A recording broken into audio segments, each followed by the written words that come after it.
Plants provide us with food to eat and oxygen to breathe. They perform this amazing feat by the process of photosynthesis. Let's take a closer look. Photosynthesis requires carbon dioxide, which diffuses into the leaf through small pores and then enters the cells.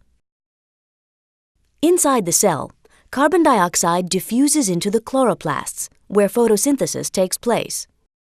Chloroplasts use energy from light to transform carbon dioxide and water into sugar and oxygen. Zooming into a chloroplast, we see these flattened membranous sacs called thylakoids.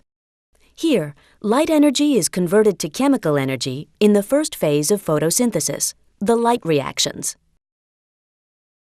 The two green structures you see here are photosystems, large complexes of proteins and chlorophyll that capture light energy.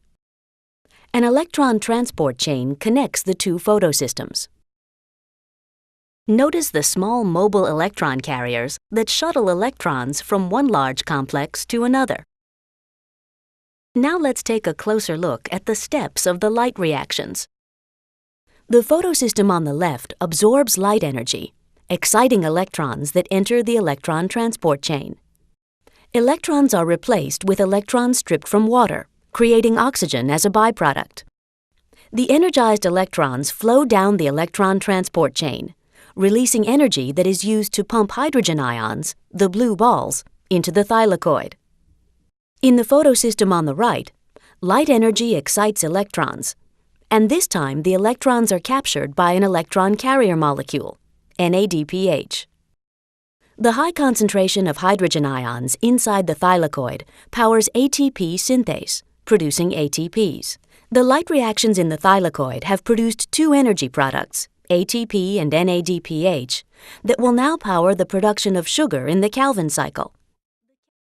The Calvin cycle takes place outside the thylakoids in the stroma, the thick fluid of the chloroplast. At the beginning of the cycle, carbon dioxide molecules combine with molecules called RUBP. The resulting molecules go through a series of reactions powered by ATP and NADPH from the light reactions. Sugar molecules known as G3Ps are produced. Most of the G3Ps are rearranged back into RUBPs that will begin the Calvin cycle again. But the important product of photosynthesis is the remaining G3P sugar. Some G3Ps are used to build glucose, which can combine into starch or cellulose. Still other G3Ps form sucrose.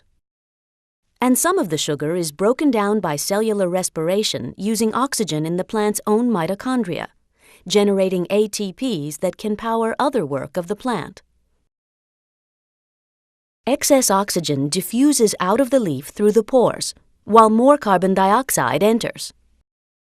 With three simple ingredients, carbon dioxide, water, and light, plants produce sugar and oxygen by photosynthesis, powering plant metabolism and ultimately providing your fuel as well.